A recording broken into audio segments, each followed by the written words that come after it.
Praise the Lord. Hallelujah. போன செஷன்ல மிகவும் இன்டென்ஸாக இருந்தது. Overcoming rebellion and developing a submissive attitude. முரண்டு பிடிக்கிற, எதிர்த்து நிற்கிற, அதிகாரத்திற்கு இணங்காமல் இருக்கிற ஒரு அவலட்சணமான ஒரு குணாதிசயம். அதை களைந்து எப்படி ஆண்டவருக்கு பிரியமான ஒரு கீழ்ப்படிதலின் நிலைக்கு வருவது என்ற ஒரு சப்ஜெக்ட். பைபிள் ஸ்கூல்ல ஒரு தம்பி படிக்க வந்திருந்தார். This was about 15 years ago. 16 ஆண்டுகளுக்கு முன்பாக. அதுல கிளாஸ்ல உட்கார்ந்து பேசிக்கொண்டே இருக்கிறான். இரிட்டேஷனா இருக்குது மட்டுமல்ல, அப்புறம் நான் கேள்விப்பட்டேன் அவனுடைய போன்ல இருந்து அவருடைய கேர்ள் ஃப்ரெண்டை அவர் காட்டிக்கிட்டு இருக்கிறார் அந்த இன்னொரு பொண்ணுக்கு கிளாஸ்ல. And when I came to know that, I have to call him and confront him. நான் கூப்பிட்டு நான் பேசினதற்கு பயங்கர கோபப்பட்டு, பாஸ்டர் எனக்கு சப்ஜெக்ட் மேட்டரை மட்டும் பேசுங்க, இந்த மாதிரி என் பர்சனல் லைஃப்ல இன்வால்வ் பண்ணாதீங்க, என்னுடைய தனிப்பட்ட வாழ்க்கையில நீங்க கேள்வி கேட்காதீங்க அப்படின்னு கொஞ்சம் கோபமா பேசிட்டு, அப்படிலாம் இருந்துச்சுன்னா என்னால் கண்டினியூ பண்ண முடியாது அப்படின்னு சொல்லிட்டு கதவை கொஞ்சம் ஸ்லாம் பண்ணிட்டு அவன் கிளம்பிட்டான். See, people do react. People show all kinds of anger. But that should not stop you as a leader. நீங்கள் தலைவராக இருந்தால் இப்படிப்பட்ட காரியங்கள்னால நீங்கள் பாதிக்கப்படக்கூடாது. That is his behavior. You are calling him and confronting him on an issue that needs to be corrected. ஒரு சரிப்படுத்த வேண்டிய காரியத்தை நீங்கள் கூப்பிட்டு கரெக்ட் பண்றீங்க. அவன் அப்படி ரியாக்ட் பண்றதுனால நீங்க நெக்ஸ்ட் டைம் கரெக்ட் பண்றதை நிறுத்தக்கூடாது. Don't be scared of reaction of people. They will react to the degree that they are rebellious, and that shouldn't deter or in any way reduce your leadership quality. மக்களை பார்த்து பார்த்து lead பண்றவன் உண்மையாகவே லீடரும் கிடையாது. So இவன் அப்படி வேகமா போனதுக்கு அப்புறம் நான் அவங்க சர்ச் பாஸ்டரை கால் பண்ணி பேசினேன். ஏன்னா அவர் தான் ரெஃபரன்ஸ் லெட்டர் கொடுத்துருந்தாரு. So I have to call the pastor and talk to him. So அவர்கிட்ட கால் பண்ணி பேசினேன். இது மாதிரி நடந்துச்சு அப்படின்னு சொல்லிட்டு, ஜஸ்ட் ஒரு update pastor, up to you. ஏன்னா உங்ககிட்ட அவன் இன்னொரு வேர்ஷன் ஒன்று சொல்லுவான்.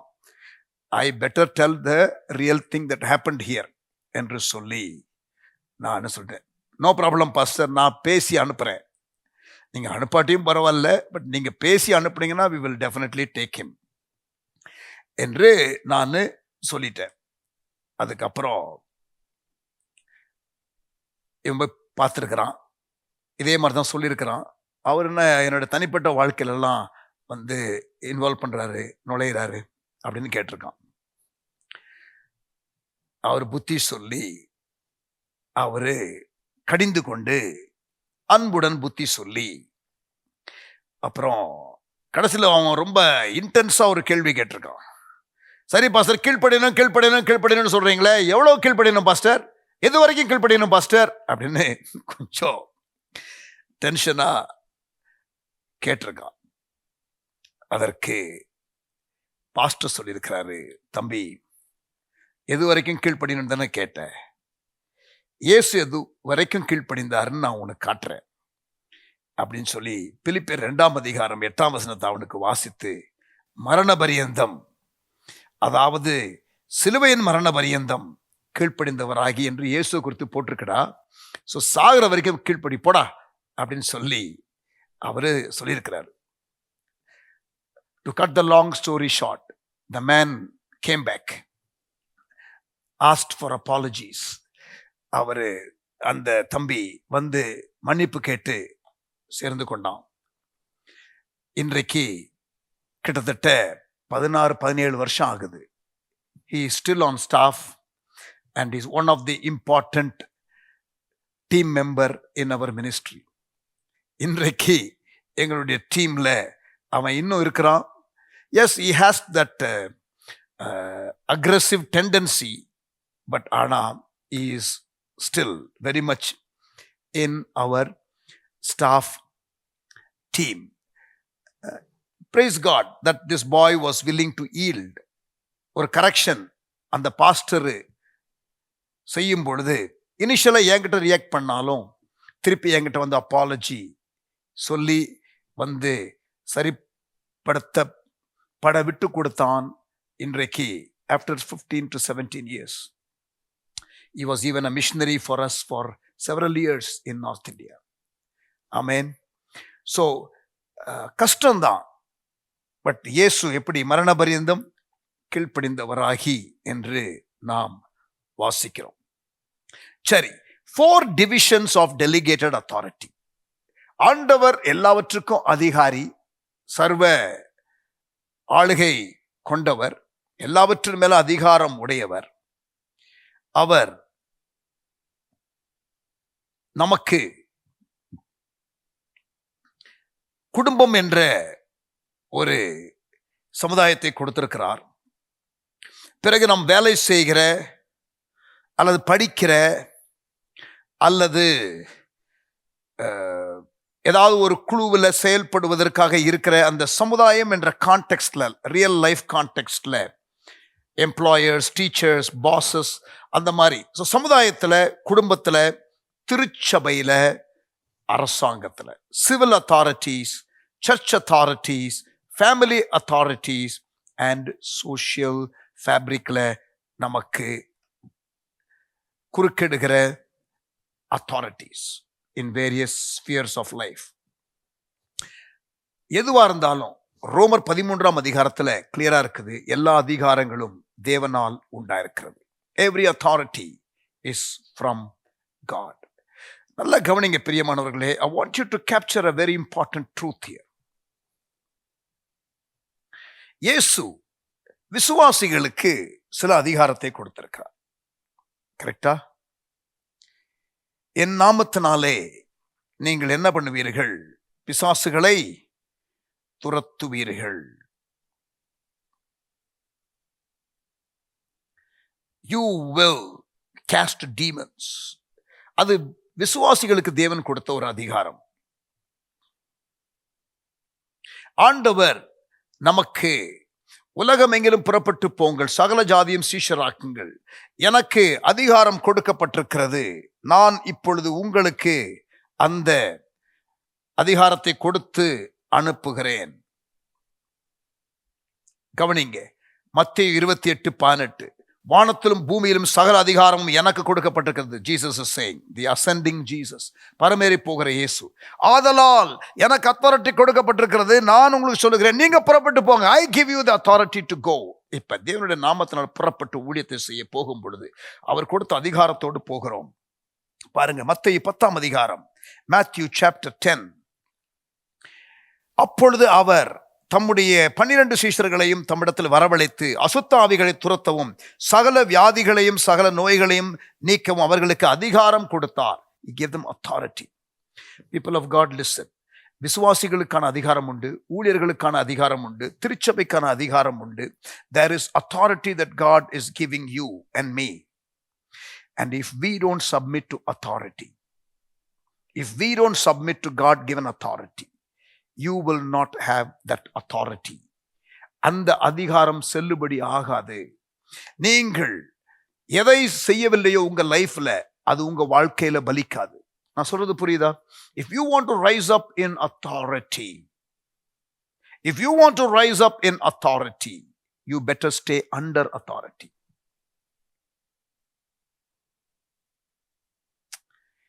ஆமென்.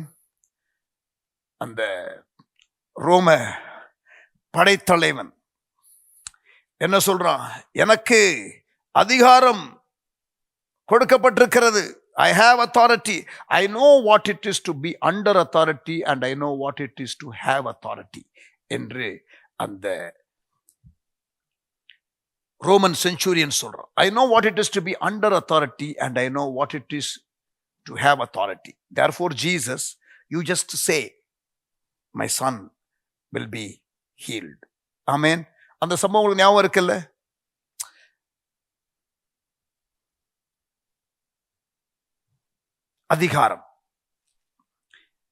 அதிகாரத்திற்கு கீழ்ப்படுகிறவர்கள் அதிகாரத்தை உடையவர்களாக இருப்பார்கள். ஆமென். Those who have authority are those who are under authority. So, very important truth. அதை நீங்கள் பிடித்துக் கொள்ளுங்கள். நீங்கள் அதிகாரத்தோடு தேவன் கொடுத்த காரியத்தை அத்தாரிட்டியோடு செய்யணும்னா, அல்லது நீங்கள் அதிகாரத்திலே உள்ள நபராக வளர்ந்து வர வேண்டும் என்றால் நீங்கள் அதிகாரத்திற்கு கீழ்ப்படியுங்கள். ஆமென். எபேசியர் 6 அதிகாரம் 5-8. Ephesians chapter 6 verse 5-8. I'm going to read from the Message Bible. Message Bible என்பது ஆங்கில மொழியாக்கத்துல ஒரு simplified, easy, modern, down to earth, today's context English, இன்றைக்கு உள்ள ஆங்கிலத்தில் புரிகிற மாதிரி விளக்கத்தோடு எழுதப்பட்ட ஒரு மொழிபெயர்ப்பு. I will read that in English. Ephesians chapter 6 verse 5-8. Servants, respectfully obey your earthly masters, but always with an eye to obeying the real master Christ. Don't just do what you have to do to get by. Don't just do what you have to do to get by, but work heartily as Christ's servants, doing what God wants you to do, and work with a smile on your face. Always keeping in mind that no matter who happens to be giving the orders, you are really serving God. Good work will get you good pay from the master, regardless of whether you are slave or free. Beautiful. வேலைக்காரரே, உங்கள் எஜமானுக்கு கீழ்ப்படியுங்கள் என்ற வேத பகுதி. சில நேரத்தில் நமக்குள்ள தெய்வீக சுபாவத்தை வளர்ப்பதற்கு தேவன் கடினமான எஜமான்களுக்கு கீழே நம்மை வைப்பார். ஸ்ட்ரிக்ட் அத்தாரிட்டேரியன் டைப் ஆஃப் லீடர்ஸ்க்கு கீழே ஆண்டவர் சில நேரத்தில் நம்மை வைப்பார். To develop character. You must remember, God is more interested to conform us to the image of his son Jesus than to comfort us. ஆண்டவர் நம்மை தடவி கொடுக்கிறதை விட தனது குமாரனாகிய இயேசுவினுடைய சாயலுக்கொப்பாய் இருப்பதற்காகத்தான் நம்மை அவர் அழைத்திருக்கிறார். He is more interested to perfect us than to pamper us. He is more interested in our holiness than our happiness. Christ-likeness is our goal, and God uses authorities to shape character in us. நமக்குள்ள அந்த தெய்வீக சுபாவத்தை வளர்ப்பதற்கு அதிகாரத்திலே உள்ளவர்களை தேவன் பயன்படுத்துவார். அதிகாரத்திலே உள்ளவர்களை கனப்படுத்த வேண்டும். கீழ்ப்படிய வேண்டும் என்பது மட்டுமல்ல, கனப்படுத்த வேண்டும் என்றும் பைபிள்ல போட்டிருக்குது. Learn to honor those in authority. 1 பேதுரு 2 அதிகாரம் 17 வசனம். Let us read 1 Peter chapter 2 and verse 17. எல்லாரையும் கனம் பண்ணுங்கள், சகோதரரிடத்தில் அன்பு கூறுங்கள், தேவனுக்கு பயந்திருங்கள், ராஜாவை கனம் பண்ணுங்கள். Love the brotherhood, fear God, honor the king. ரோமர் 13:7. Romans chapter 13 and verse 7. ஆகையால் யாவருக்கும் செலுத்த வேண்டிய கடமைகளை செலுத்துங்கள். எவனுக்கு வரியை செலுத்த வேண்டியதோ அவனுக்கு வரியையும், எவனுக்கு தீர்வை செலுத்த வேண்டியதோ அவனுக்கு தீர்வையும் செலுத்துங்கள். எவனுக்கு பயப்பட வேண்டியதோ அவனுக்கு பயப்படுங்கள். எவனை கனம் பண்ண வேண்டியதோ அவனை கனம் பண்ணுங்கள். Romans 13 and verse 7. Give respect and honor to all to whom it is due. 1 தீமோத்தேயு 5ஆம் அதிகாரம் 17ஆம் வசனம். 1 தீமோத்தேயு 5ஆம் அதிகாரம் 17ஆம் வசனம். நன்றாய் விசாரணை செய்கிற மூப்பர்களை, விசேஷமாக திருவசனத்திலும் உபதேசத்திலும் பிரயாசப்படுகிறவர்களை இரட்டிப்பான கணத்திற்கு பாத்திரராக எண்ண வேண்டும். Let the elders who rule well be counted worthy of double honor, especially those who labor in the word and doctrine. பிரியமானவர்களே, உங்களுக்கு போதிக்கிறவர்கள், வசனத்தை போதிக்கிறவர்கள், சபையிலே உள்ள லீடர்ஸ், அவர்களை கனம் பண்ண பழகுங்கள். உங்களை நடத்துகிற லீடர்ஸை கனம் பண்ண பழகுங்கள். ஆமென். சரி, obedience and submission, கீழ்ப்படிதலும் அதிகாரத்திற்கு அடிபணிவதும், கீழ்ப்படிதலும் அதிகாரத்திற்கு விட்டுக் கொடுப்பதும். obedience and submission. எபிரேயர் 13, Hebrews 13:17. எபிரேயர் 13:17. உங்களை நடத்துகிறவர்கள் உங்கள் ஆத்துமாக்களுக்காக உத்தரவாதம் பண்ணுகிறவர்களாய் விழித்திருக்கிறவர்களானபடியால் அவர்கள் துக்கத்தோடே அல்ல சந்தோஷத்தோடே அதை செய்யும்படி அவர்களுக்கு கீழ்ப்படிந்து அடங்குங்கள். கீழ்ப்படிந்து அடங்குங்கள். கீழ்ப்படிதல், அடங்குதல், obedience, being submissive. Obey those who rule over you and be submissive, for they watch over your souls. Do with joy to profit you. நீங்கள், உங்களை நடத்துகிறவர்கள், உங்கள் மேல அதிகாரத்திலே உடையவர்கள் சந்தோஷமாய் அதை செய்ய நீங்கள் கவனமாக இருங்கள். அப்படிப்பட்ட ஒரு கோஆபரேஷனை கொடுங்க. அப்படி இருக்கும் பொழுது அது உங்களுக்கு பிரயோஜனமாய் இருக்கும். அப்படி செய்யாவிட்டால் பிரயோஜனமாய் இருக்க மாட்டாதே.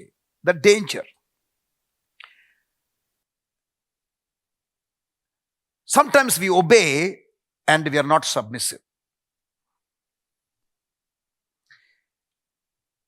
நம்ம கீழ்ப்படிவோம், ஆனா உண்மையாவே அதை மகிழ்ச்சியோடு செய்வதில்லை. ஏசாயா 1ஆம் அதிகாரம் 19:20. நீங்கள் மனம் பொருந்தி செவி கொடுத்தால் தேசத்து நன்மையை புசிப்பீர்கள். மாட்டோம் என்று எதிர்த்து நிற்பீர்களாகில் பட்டயத்திற்கு இரையாவீர்கள். கர்த்தரின் வாய் இதை சொல்லிற்று. நீங்கள் மனம் திரும்பி செவி கொடுத்தால் தேசத்து நன்மையை புசிப்பீர்கள். மாட்டோம் என்று எதிர்த்து நிற்பீர்களாகில் பட்டயத்திற்கு இரையாவீர்கள். If you are willing and obedient, மனம் பொருந்தி செவி கொடுத்தால், willingness இருக்கணும், obedience-உம் இருக்கணும். சிலர் கீழ்ப்படிவாங்க, ஆனா கீழ்ப்படியணுமேனு கீழ்ப்படிவாங்க. உண்மையா இருதயத்துல கீழ்ப்படியணும்னு இருக்காது, ஆனா சொல்லிட்டாங்களே என்று சொல்லி கீழ்ப்படிவாங்க. So there can be obedience without true submission. நல்ல ஒரு உதாரணம், சிங்கப்பூர் தேசத்துல சட்டம் இருக்கிறது. சுவிங்கம் சாப்பிடக்கூடாது, சாப்பிட்டால் $500 ஃபைன். சிங்கப்பூர்ல குப்பை போடக்கூடாது, எங்கேயாவது போட்டா $500 ஃபைன். ஆகவே Singaporeans, not all of them but a good number of them, because I have lived there for 6.5 years, I know. நான் அங்க 6.5 வருஷம் இருந்திருக்கிறேன், ஆகவே எனக்கு தெரியும். குப்பை போட மாட்டாங்க, சுவிங்கம் சாப்பிட மாட்டாங்க. ஏன்னா by rule it is an offense. ஆனா சிங்கப்பூர் என்பதே மெட்ராஸ்ல பாதி தான். இப்ப மெட்ராஸ்ல இருந்து செங்கல்பட்டுக்கு போறதா இருந்தா இப்ப அது மாதிரிதான் மலேசியாவுக்கு போறது. ஸோ ஃப்ரம் சிங்கப்பூர் அந்த ஒரு பிரிட்ஜ் இருக்கும். ஏன்னா சிங்கப்பூர் இஸ் an ஐலண்ட். அந்த கடல் மேல ஒரு சின்ன பிரிட்ஜ் இருக்கும். அந்த பிரிட்ஜை கிராஸ் பண்ணா இட்ஸ் மலேசியா. இந்த பக்கம் பிரிட்ஜுக்கு இந்த பக்கம் சிங்கப்பூர் எம்பசி, அந்த பக்கம் இமிகிரேஷன், அந்த பக்கம் மலேசியா இமிகிரேஷன். ஸோ கார்ல சிங்கப்பூரியன்ஸ் ரொம்ப மலேசியாவுடைய பார்டர் ஜோஹோர் பாரு அங்க போகிறது வழக்கம். இன்ஃபேக்ட் மலேசியாவில் ஜோஹோர் பாருல இருக்கிறவர்கள் நிறைய பேர் சிங்கப்பூர்ல வேலை செய்யறாங்க. டெய்லி காலையில வந்துட்டு ஈவினிங் போவாங்க. So it's so near, only a bridge away. இப்ப இந்த சிங்கப்பூரியன்ஸ் வெளியில போகும்பொழுது, I have gone with many Singaporeans from Singapore to Malaysia by car. அப்படி போகும்பொழுது சிரிச்சுக்கிட்டே சந்தோஷமா அவங்க முகத்தை பார்க்கணுமே, அவ்வளவு சிரிப்பு. மலேசியாவுக்குள்ள போன உடனே கார் ஜன்னலை திறந்து சாக்லேட் பேப்பரை அப்படி தூக்கி வெளில போடுவாங்க. ஏய் சொல்லி மலேசியா. அதாவது rules did not change their heart. உண்மையான டிரான்ஸ்ஃபர்மேஷன் லைஃப்ல வரணும்னா அது சப்மிஷன் அப்படிங்கிற இன்னர் குவாலிட்டியில அது வளரணும். வெளியில ஒபீடியன்ஸ் என்பது we can do it sometimes even unwillingly. இப்போ இன்னொரு எக்ஸாம்பிள் சொல்றேன். வீட்டில் அம்மா அப்பா பிள்ளைகளுக்கு சொல்லி கொடுத்துருக்கிறாங்க, எப்பயுமே ஸ்நாக்ஸ் கொடுத்தா 2 பேருக்கு அண்ணன் தம்பி யார் முதல்ல எடுக்கிறீங்களோ நீங்க என்ன பண்ணணும், சின்ன பீஸை எடுக்கணும், பெரிய பீஸை எடுக்கக்கூடாது. அதுதான் நல்ல குணம் என்று சொல்லி கொடுத்திருக்கிறார்கள். ஸோ 2 பேருமே அதை ஃபாலோ பண்ணுவாங்க. ஏன்னா அதுதான் வீட்டில் ரூல். யார் முதல்ல எடுக்கிறாங்களோ சின்னதை தான் எடுக்கணும், பெரியதை மற்றவனுக்கு விட்டு கொடுக்கணும். So it was a good thing to teach the children. இப்போ கவனிங்க என்ன நடக்குதுன்னு. ஒரு நாள் அந்த பிள்ளைகளுக்காக ரொம்ப ஆசையா அவங்களுக்கு பிடிச்ச கேக்கு அம்மா செஞ்சு அங்க டைனிங் டேபிள்ல வச்சிருக்கிறாங்க. பிள்ளைங்க ஸ்கூல் முடிச்சு வர்றாங்க. முதல்ல அண்ணன் வர்றான். வந்த பிறகு அந்த டைனிங் டேபிள்ல இருக்கிற இந்த கேக்கை பார்க்கறான். 2 பீஸ் அழகா வெட்டி வச்சிருக்கிறாங்க அம்மா. ஆப்வியஸா ஒரு பீஸ் கொஞ்சம் பெருசா இருக்கு, ஒரு பீஸ் சின்னதா இருக்கு. அவனுக்கு அவ்வளவு ஆசை, அந்த கேக்குன்னா அவ்வளவு பிரியம். அப்படி திறந்து பார்த்துட்டு அவன் முதல்ல எடுத்தா சின்ன பீஸ் எடுக்கணும். But heart of heart he wanted the bigger piece. So he was waiting for his younger brother to come and take the smaller piece so that he can take the bigger piece. So he goes into his room and doesn't come out. அம்மாவுக்கு ரொம்ப shock. என்னடா இது, போயிட்டு டேய் சாப்பிடலையா, cake செஞ்சிருக்கேன், ஓகேம்மா நான் எடுக்கிறேம்மான்னு சொல்லிட்டு நான் எடுக்க மாட்டேங்கிறான். அதுக்கப்புறம் சின்ன பையன் வரான். டைனிங் டேபிள் இருக்கிற கேக்கை பார்க்கறான். ஒரு பீஸ் பெருசா இருக்கு, ஒரு பீஸ் சின்னதா இருக்கு. அவன் நேரா போயிட்டு அண்ணனை பார்த்து, என்னடா நீ கேக் எடுக்கலையான்னு கேட்கறான். இல்ல நீ முதல்ல எடுத்துக்கோன்னு சொல்றான். 2 பேரும் நீ முதல்ல எடுத்துக்கோன்றாங்க. 2 பேரும் எடுக்க மாட்டேங்கிறாங்க. கொஞ்ச நேரம் பார்த்து அம்மா என்னடா எடுக்க மாட்டேங்கிறீங்கன்னு சொல்லிட்டு 2 பேரையும் கூப்பிட்டு கேக் எடுத்து சாப்பிடுங்க அப்படி சொல்றான். ஸோ அண்ணனை தம்பி சொல்றான், நீ எடு. தம்பி சொல்றான், அண்ணன் சொல்றான் தம்பியை பார்த்து நீ எடுன்னு. கடைசியில அம்மா நீ தானடா முதல்ல வந்த, நீ எடுறா அப்படின்றாங்க. அப்படியே மெதுவா அப்படியே யோசிக்கிறான். கடைசியில பெரிய பீஸ் மேல கை வச்சுட்டான். அவனால அதுக்கு மேல டாலரேட் பண்ண முடியல. சின்ன பையன் கத்துறான், டேய் சின்ன பீஸ் தானே எடுக்கணும், முதல்ல நீ எடுக்கும் போது ஏன் பெரிய பீஸ் எடுக்கிற? என்னன்னா both these children would take the smaller piece by force to start, but actually heartல சேஞ்ச் வரல. நான் சொல்றது புரியுதா? இது ஒரு சிரிக்க வைக்கிற ஒரு இல்லஸ்ட்ரேஷனா இருந்தாலும், சிறு பிள்ளைகளை வைத்து சொன்னாலும், பெரியவர்களாகிய நமக்கும் இந்த ஒரு ஆட்டிடியூட் உள்ள இருக்குல்ல. The Singaporeans in Malaysia, the 2 children at home, outward obedience is there, but there is no change of heart. So there is a danger of obeying and not being submissive. கீழ்ப்படி கூடிய ஒரு செயல் இருந்தாலும் விட்டு கொடுக்கக்கூடிய, அதிகாரத்திற்கு விருப்பத்தோடு கீழ்ப்படியக்கூடிய ஒரு மனப்பான்மை இல்லாமல் இருக்கக்கூடும். 2வது danger, submissive but not obey. முதல்ல obey and not be submissive.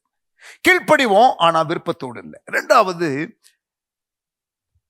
கேள்வி கேட்க மாட்டோம், எதிர்த்து நிற்க மாட்டோம், எஸ்ன்னு சொல்லிடுவோம், ஆனா அதுக்கப்புறம் போயிட்டு செய்ய மாட்டோம். We are submissive but don't obey. மத்தேயு 21 அதிகாரம் 28-31. Matthew 21, 28-31. Jesus spoke of a man with 2 sons.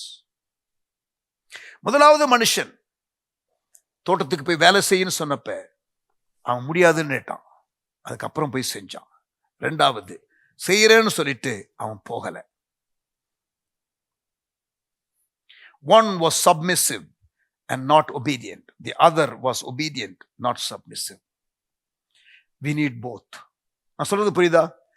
நம்ம உள்ளான உள்ளத்திலையும் விருப்பத்தோடு செய்யணும், அதை நாம் வெளியிலையும் செய்து காட்டணும். We need both. சரியா? The danger of 2 extremes I kind of explained. Blessings when we submit and come under authority. அதிகாரத்திற்கு கீழே வரும் பொழுது நமக்கு இருக்கிற ஆசீர்வாதங்கள் என்ன? முதலாவது, ப்ரொடெக்ஷன். உன்னதமானவரின் மறைவில் இருக்கிறவன் சர்வ வல்லவரின் நிழலில் தங்குவான். சங்கீதம் 91:1. நாம் பாதுகாக்கப்படுகிறோம். இரண்டாவது, நாம் ஆண்டவரை நாம் கனப்படுத்துகிறோம். ஆண்டவர் ஏற்படுத்தின அதிகாரத்திற்கு கீழ்ப்படியும் பொழுது we are actually honoring God, and the Bible says if you honor God, he will honor you. மூன்றாவது, இந்த அதிகாரத்திற்கு கீழ்ப்படிவது நமக்கு குணாதிசயத்திலே மாற்றத்தை கொண்டு வரும், முதிர்ச்சியை கொண்டு வரும். It will bring maturity in our character. Christ likeness will be formed. நாலாவது, அதிகாரத்திற்கு கீழ் இருக்கும் பொழுது you are actually free. You are protected by the people over you. நீங்க வஞ்சிக்கப்பட மாட்டீங்க. You are protected by those who watch over you. ஐந்தாவது, அதிகாரத்திலே நீங்கள் வைக்கப்படுவீர்கள். எந்த அதிகாரத்துக்கு நீங்க கீழ்ப்படுகிறீங்களோ, நீங்க அதிகாரத்திற்கு கீழ்ப்படுகிறவர்கள் soon they will be placed in authority. Amen. So இதெல்லாம் blessings. இப்ப how to overcome rebellion. இந்த முரண்டு பிடிக்கிற தன்மையை நாம் எப்படி மேற்கொள்வது? How to overcome rebellion. இது கடைசி காலத்துல இருக்கிற ஒரு காரியம். இணங்காதவர்கள், அலைன்மெண்ட்டுக்குள்ள வராதவர்கள். நான் பைபிள் ஸ்கூல்ல கிராஜுவேட் பண்ற ஸ்டூடெண்ட்ஸுக்கு ஆல்மோஸ்ட் இந்த last 25 years without fail every கிராஜுவேஷன்ல ஸ்டூடெண்ட்ஸ் உட்கார வச்சு கடைசியா நான் சொல்லுகிற ஒரு ஆலோசனை பாருங்க. யோவான் 15 அதிகாரம், John chapter 15. யோவான் 15 அதிகாரம் 7 வசனம். இயேசு சொல்லுகிறார் as a team leader to his team members. அவரோடு கூட இருந்த குழுவின் தலைவராக இருந்த இயேசு சொல்லுகிறார், யோவான் 15:7, நீங்கள் என்னிலும் என் வார்த்தை உங்களிலும் நிலைத்திருந்தால், நீங்கள் என்னிலும் என் வார்த்தை உங்களிலும் நிலைத்திருந்தால், நீங்கள் கேட்டுக்கொள்வது எதுவோ அது உங்களுக்கு செய்யப்படும். A leader is telling his team members, நீங்கள் என்னிலும் என் வார்த்தை உங்களிலும் நிலைத்திருந்தால், நீங்கள் கேட்டுக்கொள்வது எதுவோ அது உங்களுக்கு செய்யப்படும். அதாவது ஒரு லீடர் சொல்றாரு கூட உள்ள டீம் மெம்பர்ஸ்க்கு, நீ 100% அலைன்மெண்ட்ல இருந்தா, என்னுடைய விஷன்ல டைரக்ஷன்ல நீ சிங்க்ல இருந்தா, அந்த ஒருங்கிணைந்திருந்தா, நீ கேட்டுக்கொள்வது எதுவோ அது உனக்கு செய்யப்படும். That is what most leaders do. They might not explain to you. தலைவர்கள் ஒருவேளை இதை வெளியரங்கமா சொல்ல மாட்டாங்க, ஆனா யாரு அலைன்மெண்ட்ல இருக்கிறாங்களோ அவங்களுக்கு தான் ஆதரவு கொடுப்பார்கள். கரெக்டா? It is a principle of Jesus. If you remain in me and my words abide in you, both are responsibility of the follower, of the team member. Alignment எவ்வளவுக்குள் நம்ம லீடர்ஷிப்ல அதிகாரத்தில் உள்ளவங்களோட இருக்குதோ அவ்வளவுக்குள் நமக்கு ஃபேவர் உண்டாகும், அவ்வளவுக்குள்ள நமக்கு தயவு கிடைக்கும். இப்ப என்னாகமத்துல நீங்க பாத்தீங்கன்னா கூட உள்ள டீம் மெம்பர்ஸ் அலைன்மெண்ட்லயே இல்லை. அலைன்மெண்ட்ல லீடர்ஸ் கூட இருக்கிறவங்க இல்லாத இருக்கும் பொழுது டீம் லீடருக்கு ஃப்ரஸ்ட்ரேஷன் வரும். இந்த இடத்துல பாருங்க, என்னாகும் 11ஆம் அதிகாரம், மோசேக்கு லீடர்ஷிப்ல இருக்கிற பொழுது கூட இருக்கிற டீம் மெம்பர்ஸ் அவனோடு கூட நிற்கவில்லை. என்னாகமும் 11ஆம் அதிகாரம்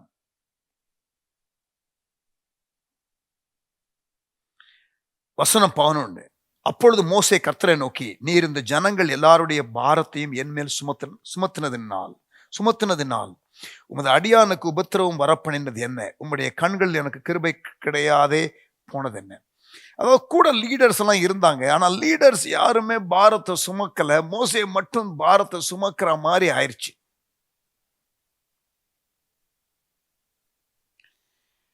பதினாலாம் வசனம், என்னாகமம் 11:14. 11ஆம் வசனத்துல இந்த ஜனங்கள் எல்லாருடைய பாரத்தையும் என்மேல் சுமத்தினதினால் என்று சொல்றான்.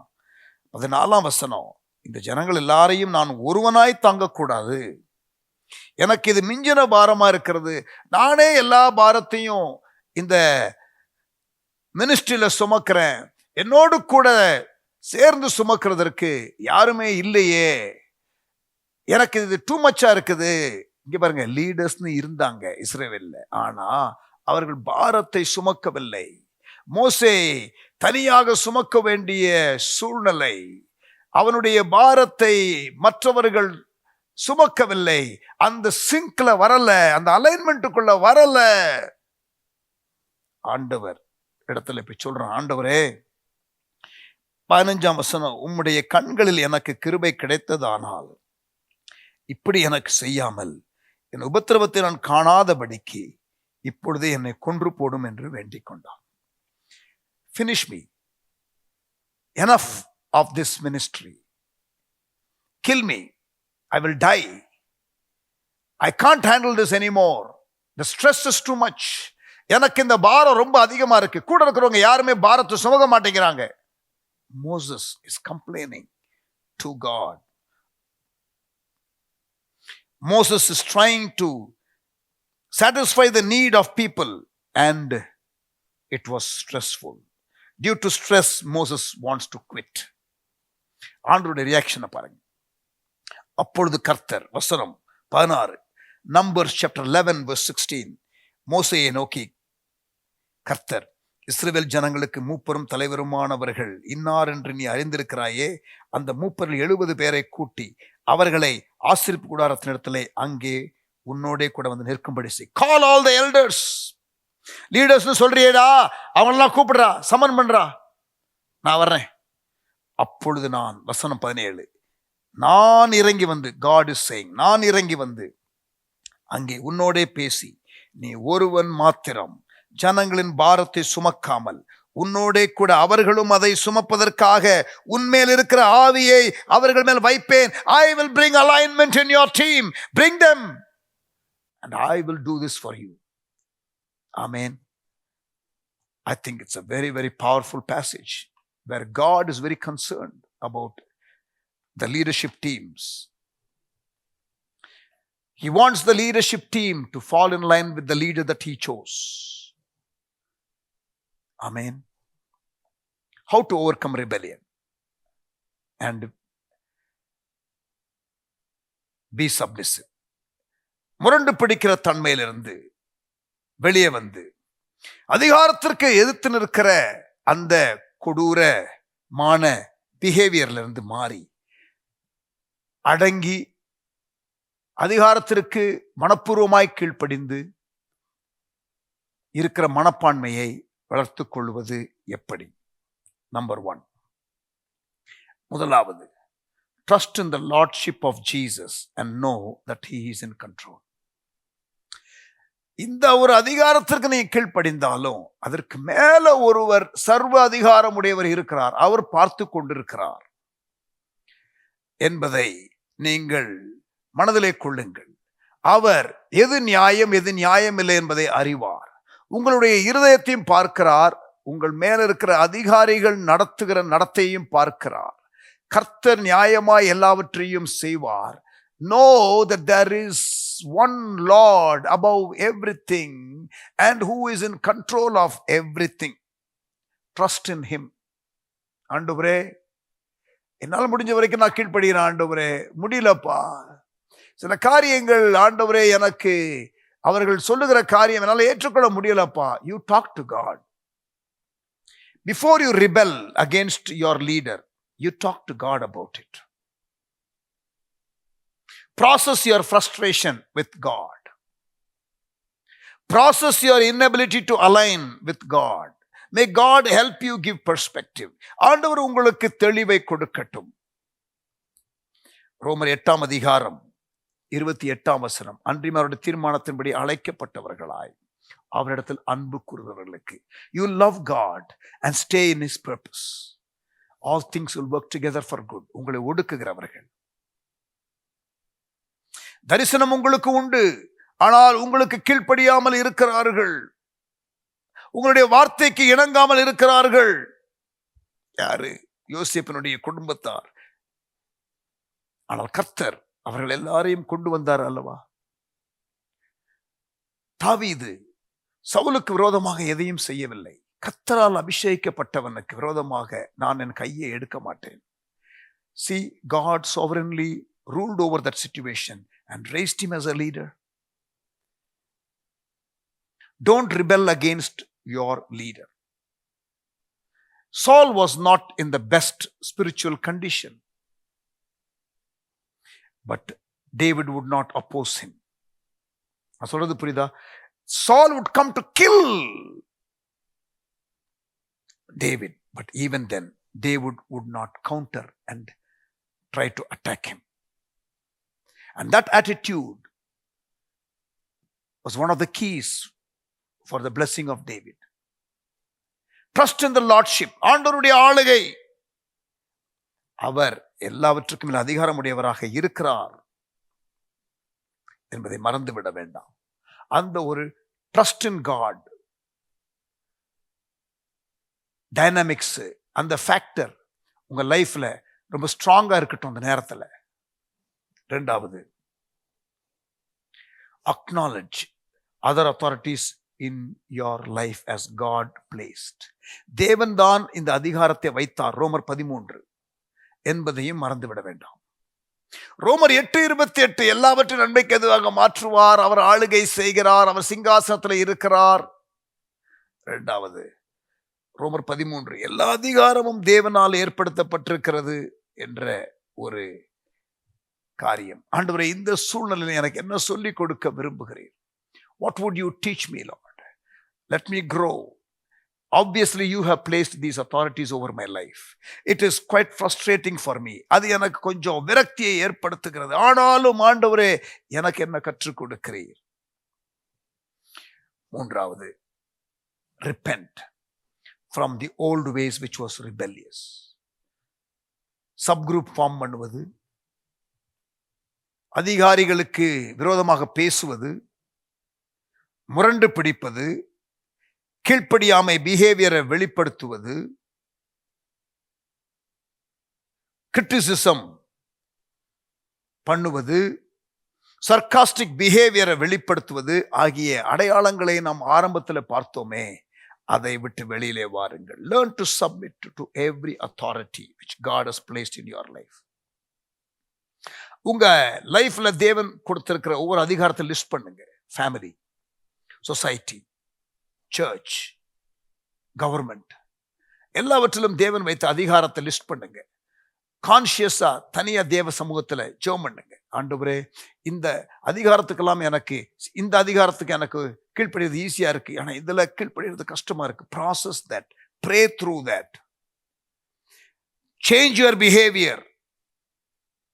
May the Lord help you. கர்த்தர் உங்களுக்கு உதவி செய்வாராக. இங்க பாருங்க, அதிகாரத்தில் இருக்கிற சிலர் உங்களை நடத்தும் பொழுது அவர்கள் ஒருவேளை கடினமாக நடத்தலாம். They might be very harsh when they lead you. But let me tell you something. நான் ஒன்று சொல்றேன், கவனிங்க. Sometimes their heart is good. Just their way of doing may not be comfortable for you. Not always, but there can be situations where I can give an example of my own mother. எங்க அம்மா, நான் school படிக்கும் பொழுது அவங்க படிக்காதவர்கள், 8வது வரைக்கும் தான் படித்திருக்கிறார்கள். பிள்ளைகள் நன்றாக படிக்க வேண்டும் என்று ஆசைப்படுகிறவர்கள். நான் ஸ்கூல்ல ஃபெயில் ஆனா கூட இங்கிலீஷ் மீடியம் ஸ்கூல்ல படிக்க வச்சாங்க. பிள்ளைகள் நல்லா இருக்கணும்னு ரொம்ப ஆசைப்பட்டு, ரொம்ப விருப்பப்பட்டு என்னெல்லாம் செய்ய முடியுமோ அவங்களால இயன்றதை செய்தார்கள். ஆனா நாங்க சரியா படிக்காத பொழுது, ஃபெயில் மார்க் வாங்கி வரும் பொழுது, சில நேரத்துல அவங்க எங்களை ட்ரீட் பண்ண விதம் கேன் பி வெரி ஹார்ஷ். ஒரு உதாரணம் கொடுக்கிறேன்.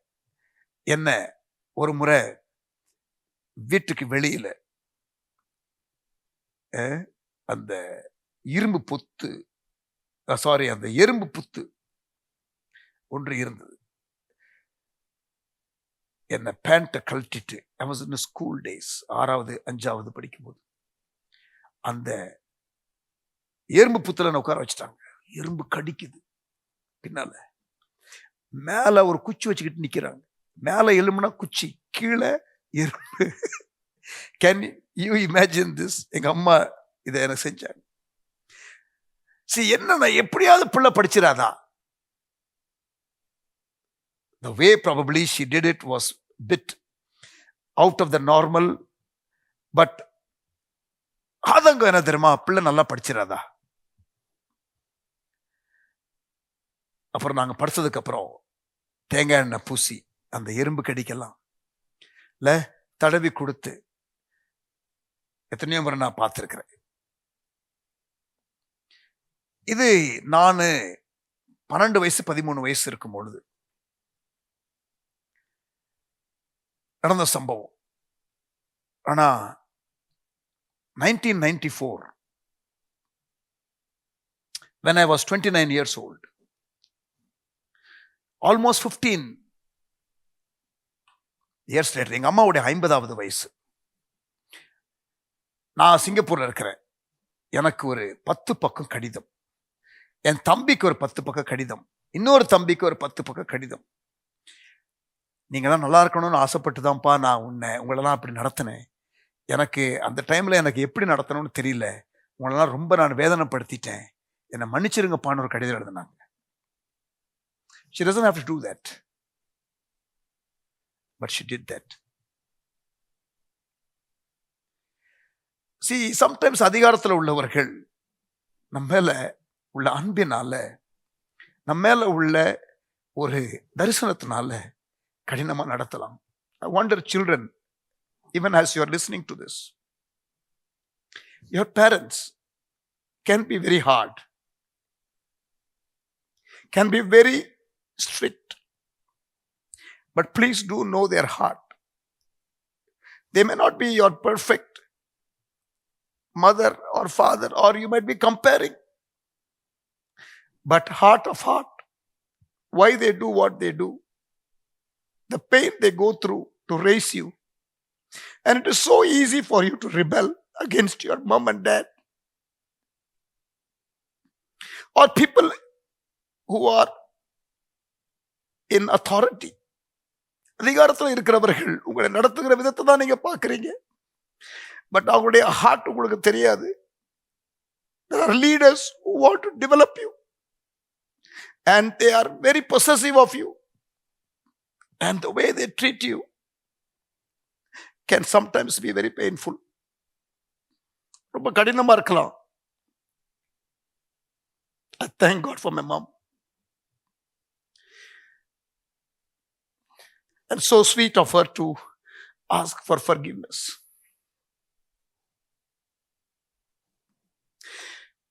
என்னுடைய சபையில் நான் வளர்ந்து வரும்பொழுது, when I was a youth leader, நிறைய parents, the way they treat their children ரொம்ப ஹார்ஷா இருக்கும். Sometimes சில young people, they kind of become rebellious. அம்மா அப்பாவை பதிலுக்கு அடிச்சிடணுன்ற லெவலுக்கெல்லாம் போன ஸ்டோரிஸ்லாம் எனக்கு சொல்ல முடியும். அந்த மாதிரி டைம்ல, by the grace of God, I have sat with them and have counseled them and given them right perspective. I told them, heart of hearts, your dads desire is to see you well. கரெக்டா? Probably the way he does. ஒரு அப்பா belt எடுத்து பின்னுவார். இவங்கெல்லாம் college பசங்க. வீட்டில் அவர் எப்படி அடிப்பார்னா, வீடை ஜன்னலை மூடுவார், டிவியை வால்யூம் ரைஸ் பண்ணுவார். அவர் ஃப்ளாட்ஸில் இருந்தாங்க, பக்கத்து வீட்டு கேட்கக்கூடாதுன்னு வால்யூம் ரைஸ் பண்ணுவார். டிவியில் கதவுல ஜன்னல் எல்லாம் டைட்டாக மூடிடுவார். பெல்ட் எடுத்து பின்னிடுவார்.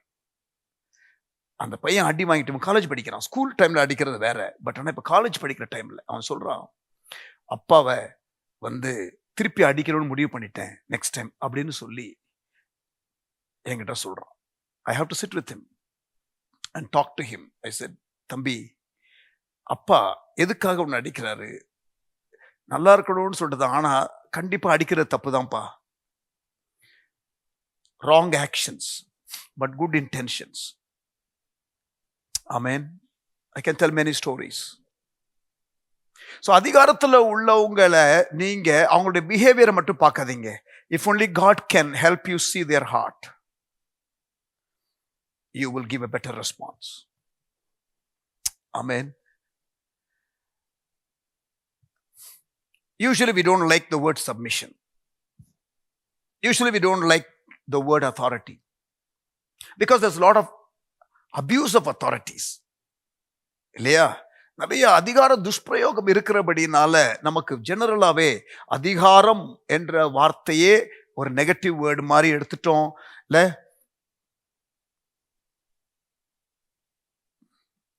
let us go back to Bible.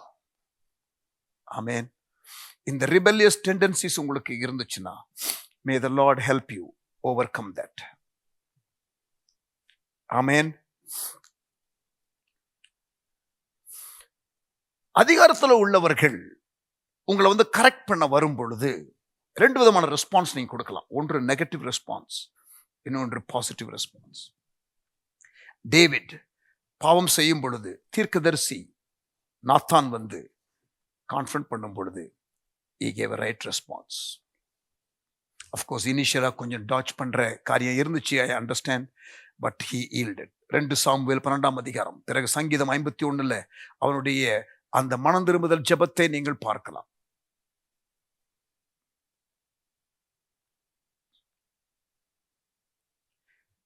Negative response coin, ஆதியாகமம் 4ஆம் அதிகாரம், he became angry and defensive.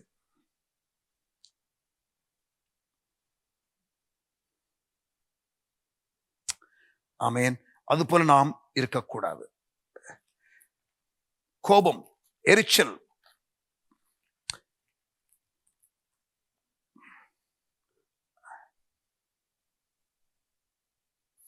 கர்த்தர் காயினை நோக்கி டைரக்டா ஆண்டவர் உனக்கு ஏன் எரிச்சல் உண்டாயிற்று? அவன் ரியாக்ட் பண்றான், என் சகோதரருக்கு நான் காவலாளியோ என்று கேட்கிறான்.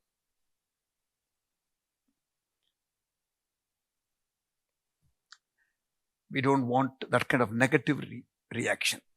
நம்முடைய காரியத்தை கரெக்ட் பண்ணுவதற்கு ஆண்டவர் அல்லது ஆண்டவர் ஏற்படுத்தின மனிதர்கள் வரும் பொழுது let us not react. Vaccination, immunization, injections, இதெல்லாம் painful, but we take it because we understand the protection it brings. கரெக்டா? தடுப்பூசி, இதெல்லாம் நம்ம போடுறதுக்கு ஏன் விட்டு கொடுக்கிறோம்? அது பாதுகாப்பை கொண்டு வருது. dreadful diseases அல்லது deadly diseases, மரணத்திற்குள்ளே கொண்டு போகக்கூடிய வியாதிகள், அதுல இருந்து நமக்கு பாதுகாக்கிறது. அதுபோல அதிகாரம் என்பது நமக்கு பாதுகாப்பை கொடுக்கிற ஒரு கவர். உன்னதமானவரின் மறைவில் இருக்கிறவன் சர்வ வல்லவருடைய நிழலில் தங்குவான். ஆமென்.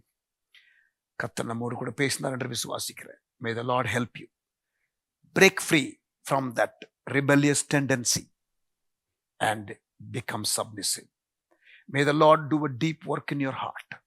கர்த்தர் உங்களுடைய உள்ளான உள்ளத்துல அவர் கிரியை செய்வாராக. கண்களை மூடி ஜெபம். நல்ல தகப்பனே, எங்களோடு கூட நீர் பேசினதற்காக ஸ்தோத்திரம். Father, thank you for speaking to us. எங்களோடு கூட நீர் பேசினதற்காக நன்றி செலுத்துகிறோம். Lord, we yield and submit and surrender to your dealings. உம்முடைய கிரியைகளுக்கு எங்களை ஆண்டவரை விட்டு கொடுக்கிறோம். எங்களோடு நீர் பேசினதற்காக நன்றி செலுத்துகிறோம். Thank you Lord. நன்றி செலுத்துகிறோம் ஆண்டவரே. உள்ளான உள்ளத்துல ஆண்டவரே இருக்கிற அந்த அதிகாரத்திற்கு விரோதமாய் எழும்புகிற அந்த டெண்டன்சியை ஆண்டவரே எல்லாவற்றையும் வேரோடு பிடுங்கி விடுவீராக. May we live a life that will bring pleasure to you. In Jesus' name. In Jesus' name. Amen.